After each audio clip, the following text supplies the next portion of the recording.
안녕하세요 여러분, 반갑습니다. 오늘 AKS Azure Kubernetes 서비스 네트워크 비교 및 클러스터 구축 시 용량 산정 이야기라는 세션을 가지고 Azure 버추얼 2021에서 다시 여러분들에게 인사를 드리게 되었습니다. 저는 SP텍이라는 클라우드 전문 회사에서 Azure 솔루션 아키텍트, 데브옵스 엑스퍼트, 클라우드 컨설턴트, 그리고 또 2020년 10월부로 Azure MVP로도 활동 중인 김영대, 제로빅이라고 합니다. 자, 먼저 금일 세션의 아젠다를 살펴보도록 하겠습니다. 첫 번째로 AKS의 두 가지 네트워크 모델인 기본 큐브넷과 고급 Azure CNI를 각각 비교하여 살펴보고, 두 번째 실습을 통해서 먼저 실습 환경을 구성을 할 건데요. 두 개의 VNet을 생성하여 하나의 VNet에는 두 가지 모델의 AKS 및 웹 VM을 설치하고요. 다른 하나의 VNet에는 DBVM을 설치하여 이 두 개의 VNet을 피어링을 구성한 뒤에 AKS에 속한 파드로부터 웹 VM 및 DBVM으로 나가는 아웃바운드 트래픽을 통해 이 두 가지 네트워크 모델에 대한 NAT 주소를 직접 확인하고 비교 검증해보는 실습을 준비했습니다. 그리고 마지막으로 AKS 클러스터 구축 시점에서 특별히 고려해야 할 노드, 파드, 용량 산정에 대한 중요 포인트를 함께 살펴보도록 하겠습니다.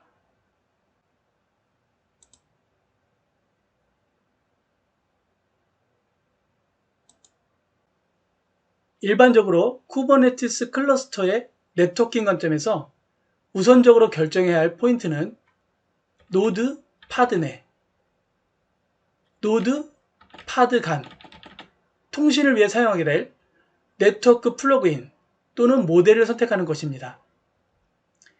AKS는 큐브넷 그리고 Azure CNI 두 가지 네트워크 옵션을 제공합니다.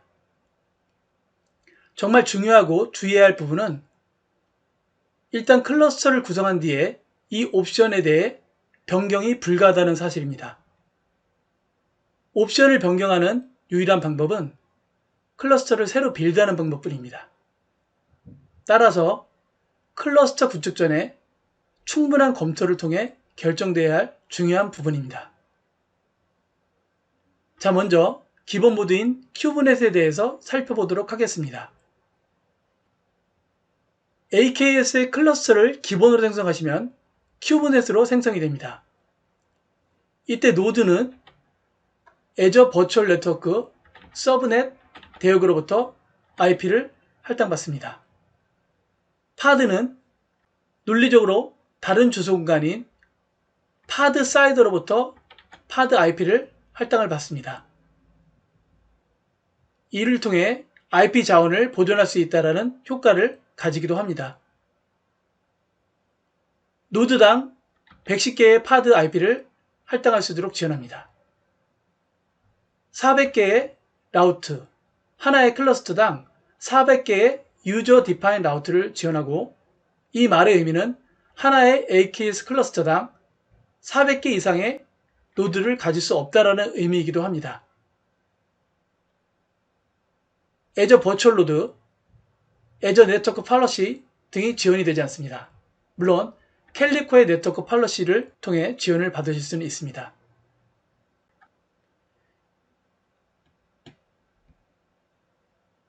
말씀드린 바와 같이 노드는 버추얼 네트워크 서브넷의 주소 공간으로부터 이렇게 IP를 할당받게 됩니다. 파드는 클러스터 생성 단계에 사전에 정의된 파드 사이더 오버레이 네트워크라는 주소 공간으로부터 IP를 할당받습니다. 자, 참고로 오버레이 네트워크라고 함은 기존 네트워크 위에 구성된 가상 논리 네트워크를 말합니다. 한쪽 노드에서 다른 쪽 노드의 브릿지에 어떤 내부 IP 주소를 할당받았는지 알 수 없는 문제가 있는데, 쿠버네티스는 두 가지 방법으로 이를 해결합니다. 가장 먼저 쿠버네티스는 각 노드의 브릿지에 서로 겹치지 않는 전체를 아우르는 주소 대역을 할당합니다. 두 번째로 게이트웨이 라우터에 통신에 위해 필요한 정보를 관리하고 알려주는 라우팅 테이블을 설정합니다. 이렇게 가상 네트워크 인터페이스와 브릿지 라우팅 룰의 조합을 일컬어 오버레이 네트워크라고 합니다. 쿠버네티스 네트워크상에서는 이를 파드 네트워크라고도 합니다.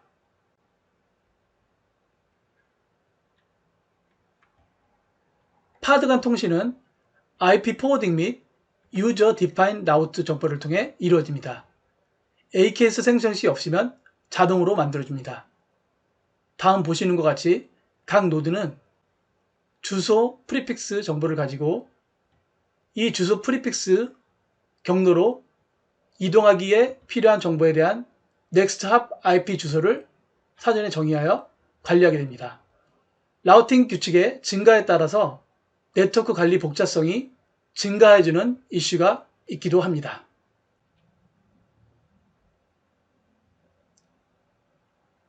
자, 이제 고급 모드인 Azure CNI를 살펴보도록 하겠습니다. Azure CNI의 경우에는 파드 노드 모두 노드 서브넷으로부터 IP 주소를 할당받게 됩니다. 따라서 파드는 이 할당받은 IP를 통해서 직접 내부 간의 통신을 할 수 있게 됩니다. 따라서 파드의 사이더가 불필요하게 되며 역시 라우팅 테이블 역시 불필요하게 됩니다.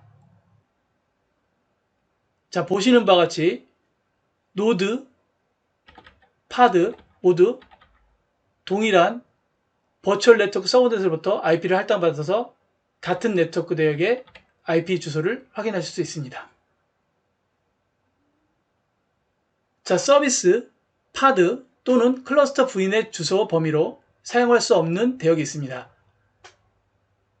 169.254.0.0 16 사이더 빗 17230.0.0 16 사이더 빗 17231.0.0 16 사이더 빗 또는 192 0.2.0 24 사이더 빗입니다. 클러스터 생성 시 각 노드에 대한 파드용 IP 주소가 사전에 미리 할당됩니다. 이 노드당 할당할 수 있는 맥스 파드의 기본값은 30개입니다. 배포 시점에 또는 노드풀 생성 시 10개에서 250개의 값으로 가변할 수 있습니다.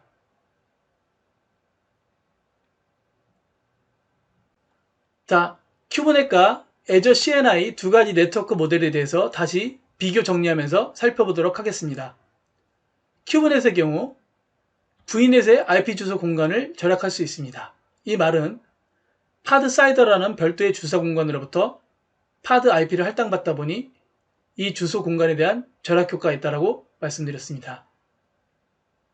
대부분 클러스터 내부에 파드 통신 시나리오가 존재한다. 그리고 가상 노드, Azure 네트워크 정책, 윈도우즈 컨테이너 지원 등과 같은 고급 기능이 불필요하다. 이런 시나리오에 적합한 모델이 되겠습니다. 노드당 110개의 파드를 지원합니다. 네트워크 트래픽, NAT 및 추가 라우팅 요구사항으로 인해서 관리의 복잡성이 증가합니다. 이러한 라우팅 테이블들을 관리하고 이 관리 테이블이 증가하면서 결국에는 성능을 저하시키는 그런 요인으로도 작용할 수 있습니다. Azure CNI의 경우 노드 파드 모두 동일 VNet 내에 지정된 서브넷 대역으로부터 IP를 할당받는 구조입니다. 이로 인해 파드는 할당받은 IP로 직접 클러스터 내에서 통신할 수 있다는 장점과 또 그만큼 속도가 빠르다는 장점이 있습니다. 하지만 기존의 기본 30개를 사전에 미리 할당 구성하고 또 그만큼 업그레이드 시 이만큼의 주소 공간들이 필요해서 IP 부족 사태를 야기시킬 수 있다는 단점도 있습니다. 대부분 클러스터 외부 파드 통신 시나리오가 있다. 그리고 가상 노드, Azure 네트워크 정책, 윈도우즈 컨테이너 지원 등과 같은 고급 기능이 필요할 때는 Azure CNI가 적합한 모델입니다. 노드당 250개의 파드를 지원합니다. VNet 엔드포인트를 사용하여 다른 Azure 리소스와 안전하고 또 그리고 프라이빗하게 연결할 수 있습니다. 전체 파드 트래픽이 높고 온프레미스 등의 연결 시나리오가 있을 시 더 나은 성능을 보장하는 모델입니다. 자, 대부분의 새로운 AKS 기능이 처음에는 Azure CNI에서 함께 개발된다고 합니다. 그리고 기술적으로 호환될 때 큐버넷에 맞게 조정된다고 합니다. 자, 이러한 정보를 토대로 여러분들께서는 어떠한 모델을 선택해서 쓰실지를 판단하시면 될 것 같습니다. 자, 이 가상노드와 Azure 네트워크 정책에 대해서 추가적으로 간략하게 언급드리고 넘어가도록 하겠습니다. 참고로 Azure 버추얼 로드는 AKS 클러스터에서 애플리케이션 워크로드를 신속하게 확장할 때 사용 가능한 ACI, 즉 Azure 컨테이너 인스턴스를 통해서 파드를 실행합니다. 실행 시간 초단위로 요금이 청구된다는 장점을 가지기도 합니다. 가상노드는 리눅스 파드 및 노드에서만 지원 가능합니다. 네트워크 정책은 파드 간의 통신에 대한 액세스 정책을 정의하는 쿠버네티스 사양입니다. Azure 쿠버네티스 서비스 클러스터의 파드 간 트래픽 제어는 Principle of Least Privilege, 즉 최소 권한 원칙을 적용해야 합니다. 예를 들어 쿠버네티스 레이블 셀렉터를 활용해서 백엔드 애플리케이션으로의 직접적 트래픽을 차단할 수도 있습니다. 이때 바로 쿠버네티스의 네트워크 정책 기능을 사용하게 됩니다. 쿠버네티스를 어느 정도 다뤄보신 분들은 의외로 처음에 쿠버네티스가 그다지 어렵지 않다라고 느끼셨을 겁니다. 근데 시간이 지나면서 초기와 달리 점점 어렵다고 느껴지시는 것을 또한 경험하셨을 겁니다. 그 이유가 바로 지금 제가 언급드린 나트라든가 오버레이 네트워크라든가 라우트라든가 이러한 네트워크 개념이 들어오면서부터입니다. 저 또한 겪었고 또 여전히 네트워크 쪽을 지속적으로 러닝해 나가고 있습니다. 깊숙이 파고들수록 결코 만만치 않은 영역이지만 그럼에도 불구하고 서비스의 속도와 성능을 좌지우지하는 크리티컬한 포인트기에 반드시 기본적으로 이해하고 숙지가 필요한 영역이기도 합니다. 자, 각설하고 잠시 이 NAT, 네트워크 주소 변환, 즉 네트워크 어드레스 트랜슬레이션에 대해서 잠시 짚고 넘어가 보도록 하겠습니다. 위키에 의하면 NAT는 컴퓨터 네트워킹에서 쓰이는 용어로서 IP 패킷의 TCP, UDP 포트 숫자와 소스 및 목적지의 IP 주소 등을 재기록하면서 라우터 등을 통해 네트워크 트래픽을 주고받는 기술을 말한다 라고 정의되어 있습니다. 우리나라 말임에도 불구하고 참 어렵게 느껴지는 부분입니다. 좀 쉽게 풀어보고 확인을 해보도록 하겠습니다. 보통 사설 네트워크, 즉 프라이빗한 망 속에 속해 있는 호스트들은 외부, 즉 인터넷 통신을 바로 할 수 없습니다. 이렇게 외부, 즉 인터넷으로 퍼블릭하게 통신을 하기 위해서는 공인, 퍼블릭 IP가 필요합니다. 이때 외부에서 보여지는 하나의 공인 IP 주소가 바로 NAT IP 주소가 됩니다. 물론 경우에 따라 프라이빗, 즉 내부 IP로 NAT하는 시나리오도 있습니다. 그러나 보다 쉬운 이해를 위해 퍼블릭 시나리오를 기준으로 직접 한번 보여드리도록 하겠습니다. 먼저 윈도우즈의 경우 이렇게 브라우저를 하나 띄워서 myip.com이라고 치시면 이렇게 보시는 것처럼 211.41.193.222 이라는 퍼블릭 NAT IP를 확인하실 수 있습니다. 자, 이 IP는 퍼블릭, 즉 인터넷 공간에서 확인할 수 있는 제 노트북에 할당된 퍼블릭 NAT IP입니다. 하지만 실제 제 노트북에 할당된 IP는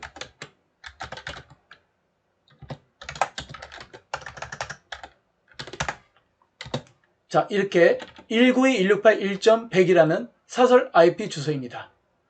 이 사설 IP 주소가 무선 공유기 게이트웨이 192.168.1.1을 통과하면서 이렇게 211.41.193.222이라는 퍼블릭 주소로 NAT가 되어 표현된 것입니다. 자, 마찬가지로 리눅스를 통해서도 제 나트 IP를 확인할 수 있습니다. 컬 하시고 ifconfig.me라고 치시면 네, 이렇게 보시는 바와 같이 동일하게 211.41.193.222라는 퍼블릭 나트 IP를 확인하실 수 있습니다. 자, 나트는 주소를 번역하는 과정이 포함되므로 호스트 간의 통신에 있어서 복잡성을 증가시킬 수 있고 그 결과적으로 네트워크 성능에 영향을 줄 수도 있습니다. 제가 이렇게 나트를 풀어서 설명드리는 이유는 잠시 후 실습 과정에서 이 나트를 토대로 두 네트워크 모델을 비교할 것이기 때문입니다.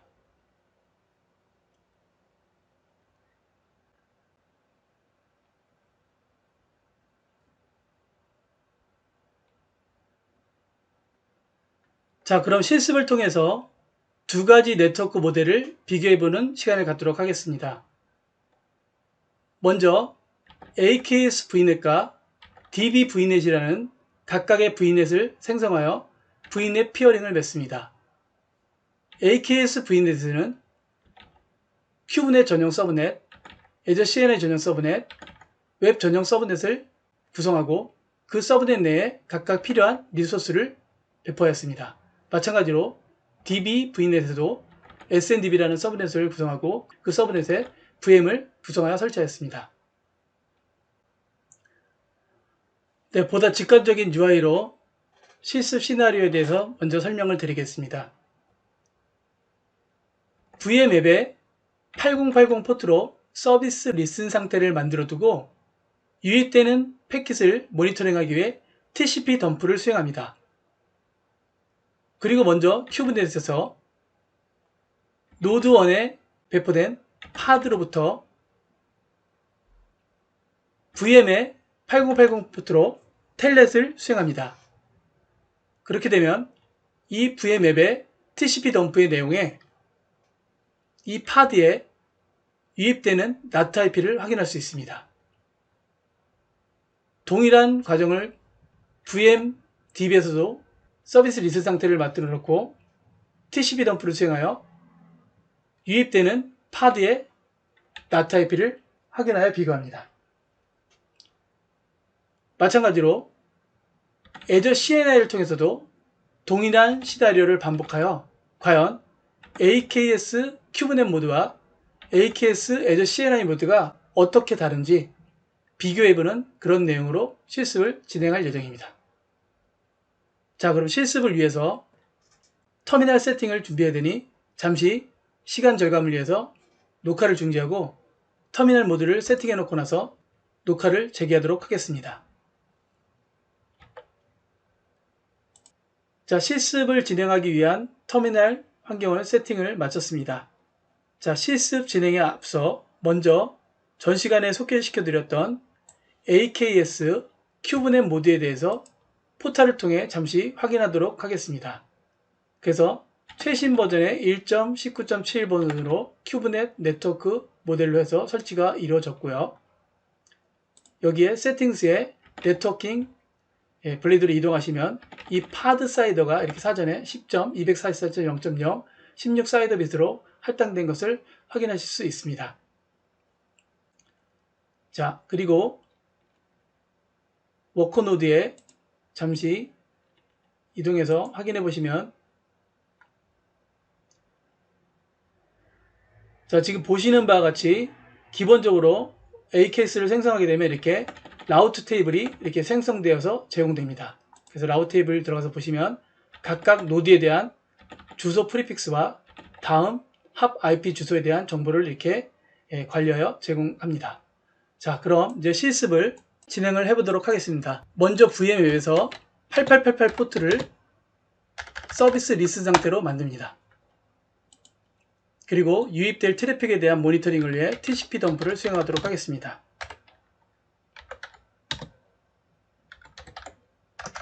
이더넷이죠. 이더넷 제로 TCP 포트는 8888. 네. 자, 그리고 이 파드 안으로 들어가서 텔넷을 수행하도록 하겠습니다. 캡시트에 get pod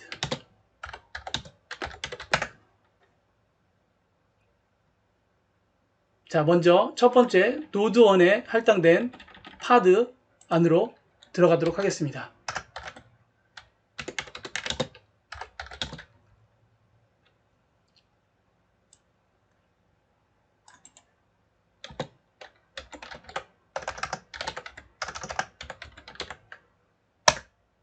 자, 파드 안으로 들어가서 지금 VM앱의 프라이빗 IP 쪽으로 텔넷을 시도합니다.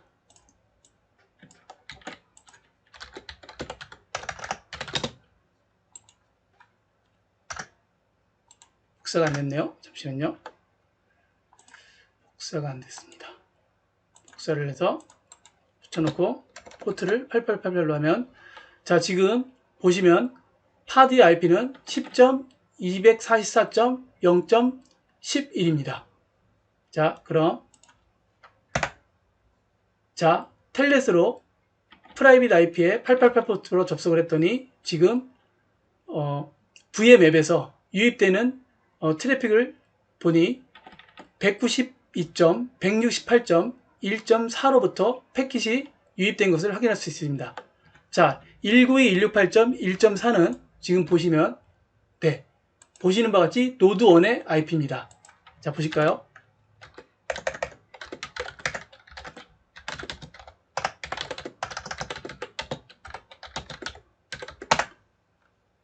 네, 이렇게 보시는 바와 같이 지금,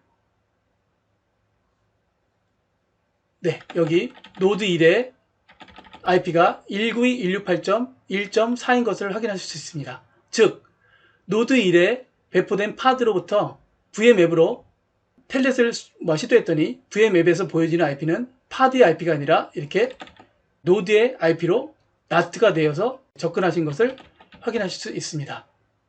자, 이번에는 노드 2에서 동일한 작업을 다시 한번 수행해 보도록 하겠습니다.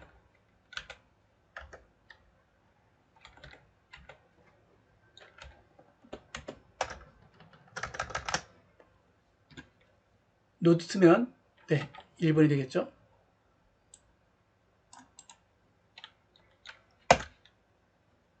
자, 다시 서비스 리슨 상태를 만들고 다시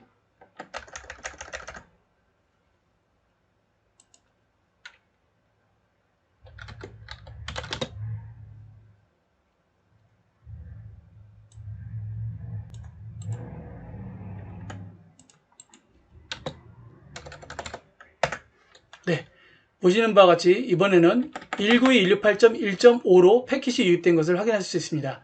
192.168.1.5는 보시는 바와 같이 노드 2에 할당된 IP가 확인됩니다. 즉, 노드 2에 배포된 파드로부터 출발한 트래픽이 VM앱에서 들어올 때 보여지는 IP는 192.168.1.5로 나트되어서 들어오는 것을 확인하실 수 있습니다.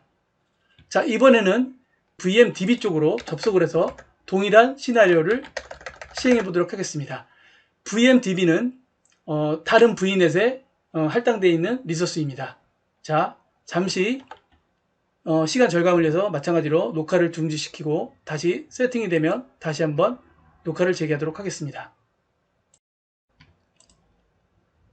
자, 마찬가지로 실습 진행에 앞서 애저 포털상에서 애저 CNI로 배포된 AKS에 대해서 먼저 살펴보고 나서 실습을 진행하도록 하겠습니다. 마찬가지로 최신 버전 1.19.7로 애저 CNI 네트워크 모델로 해서 AKS가 생성된 것을 확인하실 수 있습니다. 그리고 세팅스에 네트워킹에 들어가서 확인해 보시면, 네, 보시는 바와 같이 따로 파드 사이더에 대한 정보가 없습니다. 마찬가지로 워크노드 쪽에 들어가서 보셔도 역시 라우팅 테이블에 대한 정보가 불필요하죠. 파드 사이더와 라우팅이 불필요하다는 것을 전 시간에 설명드렸는데 이렇게 생성이 안 된 것을 확인하실 수 있습니다. 자, 그럼 동일한 실습을 이어나가도록 하겠습니다. 먼저 8888 포트로 서비스 리슨 상태를 만들고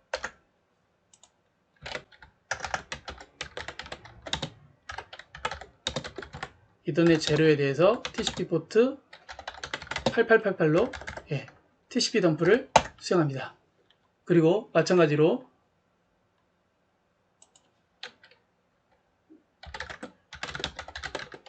네, 아까 수행한 게 있으니까 시간 세이브를 해서 먼저 1번이었죠. 1번으로 들어가서 VMDB의 프라이빗 IP 대역으로 해서 텔넷을 수행하도록 하겠습니다.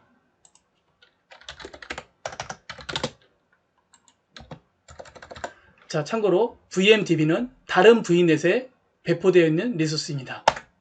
자, 텔넷을 수행하자마자 패킷 유입이 검출되었습니다.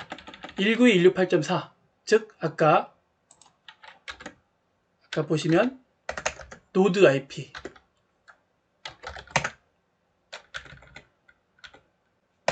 네, 노드 1번에 노드 IP로 역시나 NAT가 되어서 패킷이 유입된 것을 확인하실 수 있습니다. 자, 마찬가지로 노드 2도 다시 한번 확인해 보도록 하겠습니다.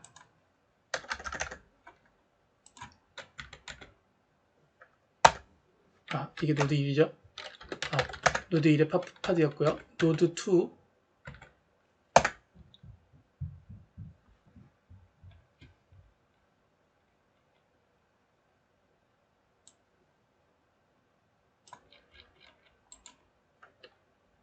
자, 예상되려면 19168.1.5로 패킷이 이렇게 유입되는 게 확인됩니다. 192.168.1.5로부터 192.192.1.4.8888 서비스 포트로 패킷이 접근 시도된 것을 확인하실 수 있습니다. 자, 이로써 큐브넷의 경우 할당된 파드는 그 파드가 속한 노드의 IP로 NAT가 처리된다는 것을 실질적으로 검증을 해보았습니다. 자, 이번에는 동일한 내용의 실습을 Azure CNI 네트워크 모델을 통해서도 비교하여 한번 확인을 해보도록 하겠습니다. 자, 마찬가지로 일단 시간 절감을 위해서 잠시 녹화를 중지시키고 세팅을 마친 후에 다시 녹화를 재개하도록 하겠습니다. 자, 그럼 실습을 통해서 직접 확인을 해보도록 하겠습니다. 먼저 VMDB에 8888 포트로 서비스 리슨 상태를 만들어 두고 TCP 덤프를 해당 포트에서 수행하여 모니터링을 수행하도록 하겠습니다. 이더넷 0에 TCP 포트 8888. 자, 그리고 파드로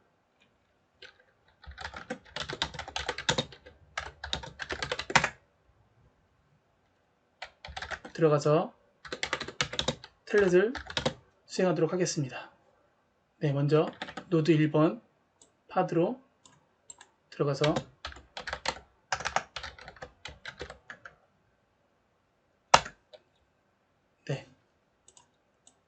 VMDB에 프라이빗, 지금 VNet 피어링이 맺어져 있는 상태이기 때문에 프라이빗 IP를 통해서 8888 포트로 접근합니다. 자, 보시면 텔넷을 수행함과 동시에 패킷 유입이 감지되었습니다. 보시면 192.168.2.4로부터 192.192.1.4의 8888로 접근하신 것을 확인하실 수 있습니다. 192.168.2.4가 파드의 IP가 아닌 것으로 확인됐죠. 파드 IP는 이렇게 19168.2.43, 19168.2.95, 19168.2.28. 저희는 지금 노드 1번에 19168.2.28에서 파드에서 서비스 호출을 시도했습니다. 자, 그럼 19168.2.4가 뭐였는지 다시 한번 확인해 보시면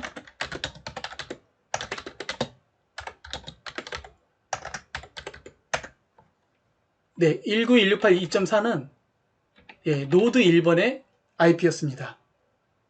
자, 노드 1번에 속한 파드에서 피어링을 맺은 다른 VNet, 즉 다른 네트워크 대역에 192.191 네트워크 대역으로 텔넷에서 8888로 접근을 시도했더니 VMDB에서 보여지는 NAT 되어서 보여지는 IP는 당연히 노드의 IP가 된 것입니다. 자, 그럼 이제 VM 웹으로 다시 한번 동일한 내용을, 즉 같은 VNet에 속한 VM 웹으로 똑같이 서비스에 대한 호출을 시도해 보도록 하겠습니다. 잠시 녹화를 중지시키고 환경이 구성되면 다시 녹화를 재개하도록 하겠습니다. 자, VM 웹으로 접속을 해서 실습할 준비를 마쳤습니다. 먼저 포트를 리슨을 시키겠습니다.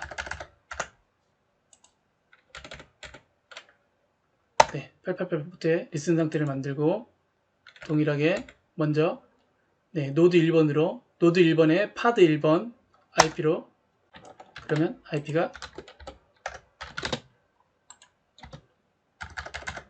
자 지금 현재 상황이 동일 VNet에 속한 Azure CNI와 네트워크 모델로 배포된 AKS의 노드 1번에 배포된 파드로부터 동일 VNet의 VM 앱으로 프라이빗의 8888 포트로 지금 텔넷을 시도하는 상황입니다. 자, 8888 포트로 지금 서비스 호출을 했더니 지금 보시면 패키지 192.168.2.28로부터 192.168.3.4에 8888로 패키지 유입된 것을 확인하실 수 있습니다. 192.168.2.28 자 보시면 192.168.2.28은 보시는 바와 같이 지금 노드 1번에 배포된 파드의 IP입니다. 192.168.2.28이 직접 나트가 되지 않고 직접 할당받은 IP로 이렇게 동일 VNet 서브넷의 그 VM 앱에 접근할 때 이렇게 직접 호출을 할 수 있다는 게 눈으로 직접 확인이 된 것입니다. 자, 파워포인트로 돌아가서 그림을 통해서 다시 한번 이해를 해보도록 하겠습니다. 자, 보시면 지금 제가 첫 번째 실습을 했던 내용은 AKS 큐브넷 네트워크 모델에서 노드 1번, 노드 2번에 배포된 각각의 파드로부터 동일 VNet의 VM 앱의 서비스, 여기는 이제 8080으로 되어 있지만 8888 포트로 제가 서비스 호출을 한 것입니다. 즉, 이 파드로부터 이 동일 VNet의 VM 앱으로 서비스 호출을 했습니다. 노드2의 파드로부터도 동일하게 서비스 호출했습니다. 이때 큐브넷의 경우 앞서 설명드린 바와 같이 할당받은 파드의 IP가 직접 통신을 할 수 없는 구조고 이 속한 노드의 IP로 나트가 되어서 유입된 것을 확인하실 수 있습니다. 마찬가지로 VNet 피어링된 VMDB로 접근할 때도 마찬가지로 이 파드의 IP로는 직접 통신을 할 수 없으니 이 할당된 속한 노드의 IP로 나트가 되어서 유입된 것을 확인하실 수 있습니다. 자, 그런데 이와 달리 Azure CNI의 네트워크 모델로 배포된 AKS 경우 일단 동일 네트워크, 동일 VNet에 속한 VM 앱으로 서비스 호출을 할 때는 이 파드의 IP로 직접 서비스를 호출할 수 있는 것을 확인하였습니다. 즉, 나트가 되지 않고 직접 할당받은 192.168.2.15의 파드 IP로 192.168.3.4 VM 앱으로 직접 서비스 호출을 할 수 있는 것을 눈으로 확인했습니다. 그러나 VNet 피어링을 맺은 다른 네트워크의 VMDB로는 파드의 IP로 직접 통신할 수 없기 때문에 192.168.2.4 즉 파드가 속한 노드의 IP로 나트가 되어 유입된 것을 확인하실 수 있었습니다. 자, 다시 결론적으로 정리해드리면 Azure CNI의 경우 파드가 노드와 동일한 서브넷에서 IP를 할당을 받을 수 있는 구조이고 이 할당받은 IP를 통해서 직접 동일 VNet의 리소스로 할당받은 IP로 직접 통신할 수 있는 모델이다. 이렇게 이해를 하시면 될 것 같습니다. 자, 그럼 이제 마지막으로 AKS 클러스터 구축 시 노드 파드 용량 산정에 대한 고려사항에 대해서 살펴보도록 하겠습니다. 자, 솔루션 아키텍이나 IT 및 애플리케이션 운영자는 AKS 클러스터 설계의 영향과 서비스의 기술 요구사항, 그리고 제한사항을 고려하게 됩니다. 보통 다음 순서를 거치게 됩니다. 네트워크 플러그인, 즉 네트워크 모델, 그 다음에 서브넷 크기, 클러스터 크기, 파드 용량 등입니다. 이 중 네트워크 플러그인, 즉 모델은 Azure CNI로 선정했다고 가정하고 이 예를 통해서 검토해 보도록 하겠습니다.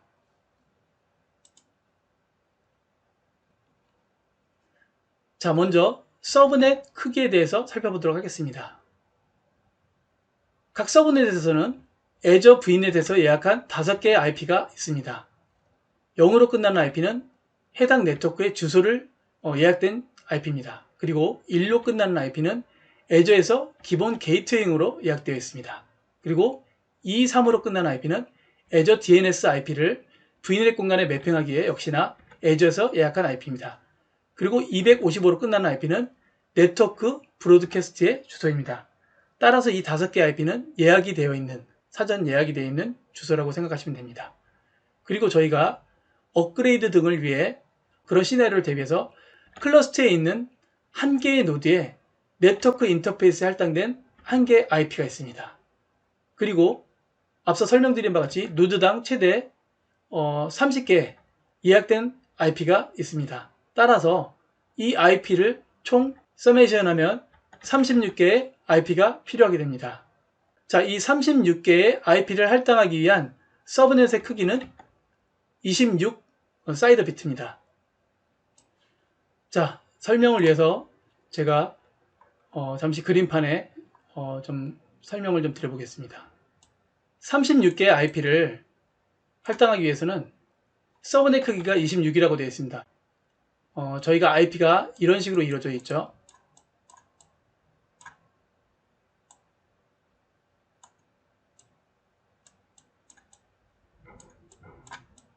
제가 마우스로 지금 쓰기 때문에 조금 이렇게 이쁘지가 않고 잘 써지지가 않습니다. 좀 양해를 해주시고요.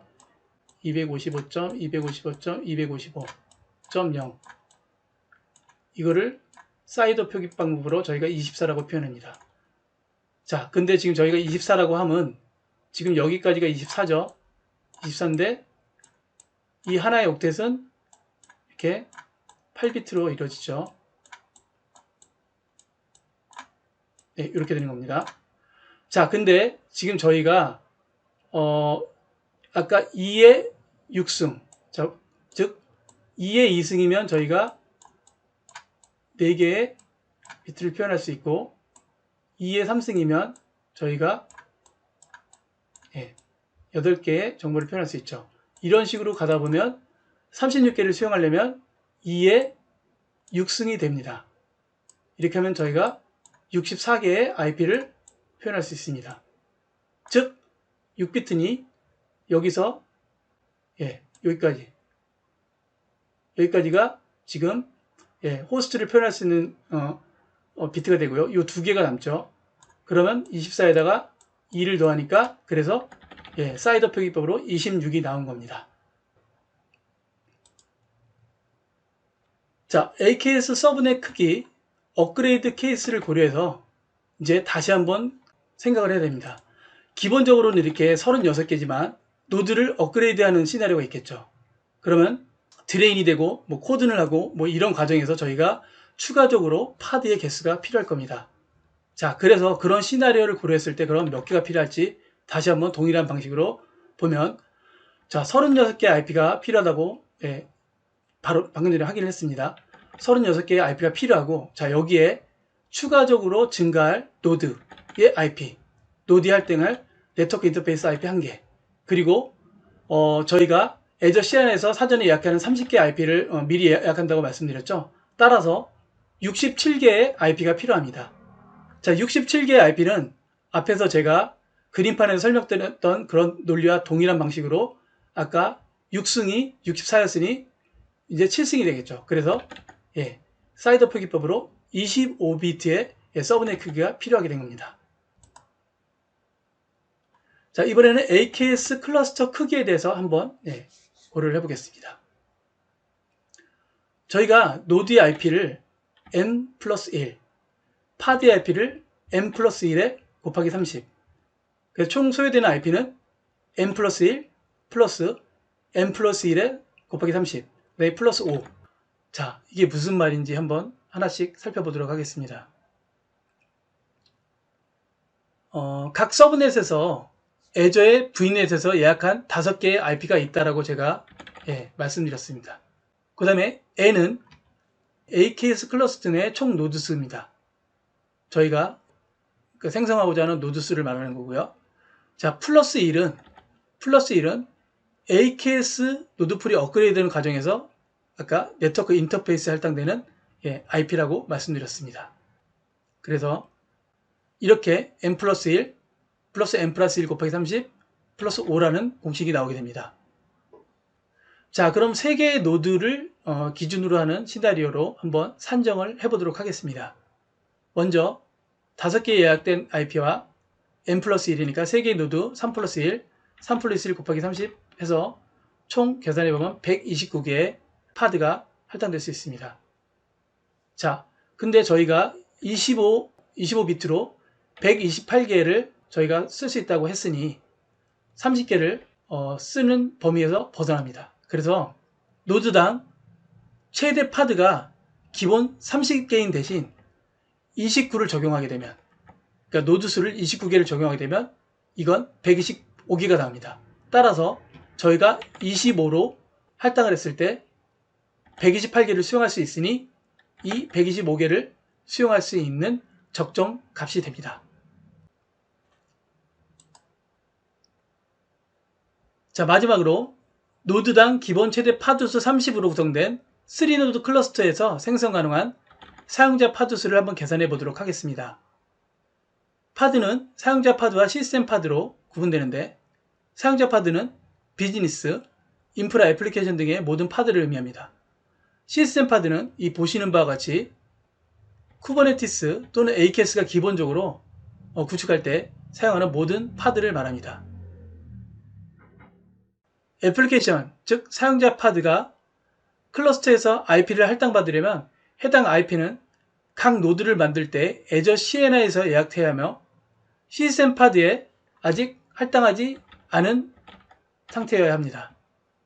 제가 최신 AKS 1.19.7 AK 클러스터에 배포한 직후에 이렇게 시스템 파드의 개수를 한번 카운팅 해봤습니다. 그랬더니 15개. 여기서 첫 번째 걸 빼면 14개가 되는데, 자, 그래서 결과적으로 노드 3개, 그 다음에 노드당 기본값 최대 30개 파드, 거기에 시스템 파드 14개를 빼면 총 76개의 사용자 파드를 생성할 수 있습니다. 자, 오늘 우리는 AKS 클러스터의 네트워크 측면에서 용량 산정을 중점적으로 이야기해 보았습니다. 하지만 클러스터의 워커, 에이전트 노드 크기, 그리고 스토리지 리소스 등의 컴퓨터 리소스 측면에서도 당연히 함께 고려가 되어야 될 것입니다. 자, 금일 세션의 내용을 통해 여러분들께서 AKS 클러스터 구축, 관리, 운영함에 있어서 조금이라도 도움이 되었길 바랍니다. 모쪼록 코로나 상황이 하루빨리 종식되어서 이렇게 온라인도 좋지만 오프라인을 통해서 더 자주 애저, 그리고 데브옵스, 그리고 클라우드에 대해서 함께 이야기를 나눌 수 있는 소통의 장이 마련되기를 희망합니다. 자, 긴 시간 제 세션을 함께 들어주시고 추후 유튜브를 통해서 제 세션을 시청하실 여러분들에게 감사의 말씀을 전해드리면서 선한 에너지를 쏴드리겠습니다. 자, 장기화되는 코로나 상황 모쪼록 건강들 잘 챙기시고 각자 뜻하시는 바, 원하시는 바 다 이루시면서 건승하시기를 기원드립니다. 감사합니다.